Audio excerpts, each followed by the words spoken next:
speed also increases. What about the characteristics or the behaviors of sound? Sound can be expressed in different terms. The first one is loudness. Loudness means the audible strings of sound, and loudness depends on the amplitude of a sound wave. That means the greater the amplitude, the louder the sound, and this loudness is measured in decibel. And second word or terms that can be used to express or explain or describe the sound is pitch. Pitch is the highness or the lowness of sound, and pitch is depend on frequency. Don't confuse with that the loudness. The loudness depends on the amplitude, but pitch is depend on the frequency of the sound. And the other one is timbre, or means quality of sound. The timbre or quality of sound is that the measure of the quality or the difference in sound. How much sound is different from the other. That can be expressed as a quality of sound. And the other one is echo.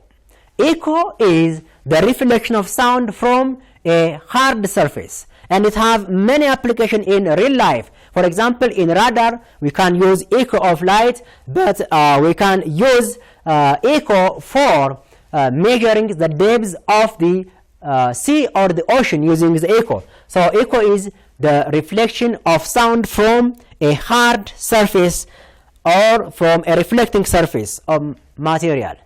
And the other very important characteristics or quantity that can be used to in sound is intensity.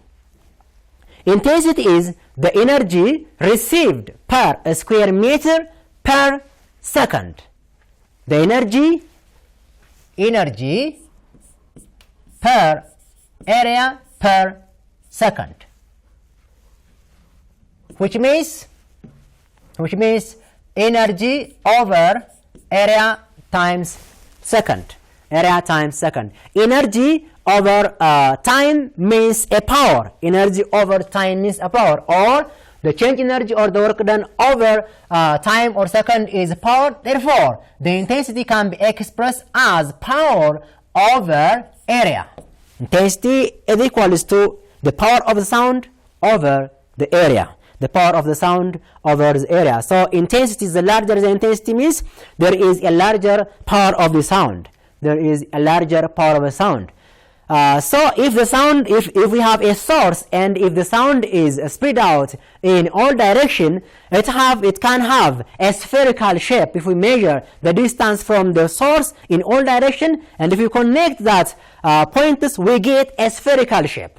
Then the area in the above equation equivalent to the area of the sphere.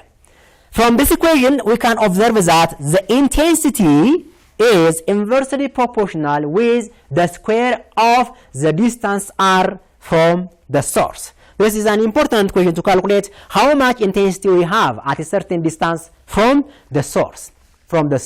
Let's see an exercise on this one. The intensity of sound source is measured to be at 3 meters from the source is 4 watts per meter square. 4 watts per meter square. Then calculate the intensity received at a distance 1 meter, B at a distance 5 meter. Let's do this exercise. Given that I1 is equals to 4 watt per meter square and R1 is equals to 3 meter, then for A the required is what is the intensity at 1 meter. The distance is increased. So intensity I1 is equals to P over 4 pi R1 square. For the required that means I2 is equals to P over 4 pi r2 square. If we take the ratio of the first to the second to find the ratio proportionality, I1 over I2 is equals to P over 4 pi R1 square over P over 4 pi R2 square. Then this becomes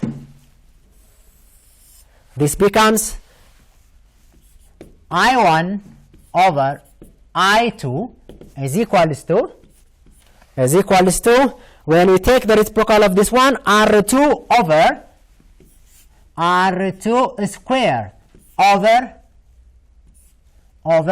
R1 square. This implies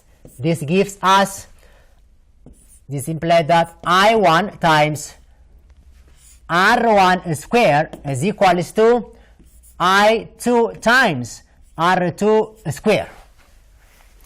So we have asked to calculate I2, which means at 1 meter. Then we can take I2 is equals to I1 times R1 square over R2 square. Then if we substitute the value, we get that I2 is equals to I1 is 4 watt per meter square over times R2 R1 square. R1 is 3 square over 1 meter square. 1 meter square. Then I2 at 1 meter becomes this is 4 times 3 square is 9, and 4 times 9 it is 36 watt per meter square. So look, since the distance is decreasing, the intensity increases because they are inversely proportional with the intensity. B, what is the intensity at 5 meter? I at 5 meter. I at 5 meters. So we can apply the equation that I2 again is equals to I1 times R1 square over R2 square. This gives us 4 watt per meter square times R1 is still 3, that is 3 meter square over 5 meter square. Then when we proceed to I2 is equals to 4 times 3 is 9, that is 36 over 5 square, that is 25 watt per meter square. 36 watt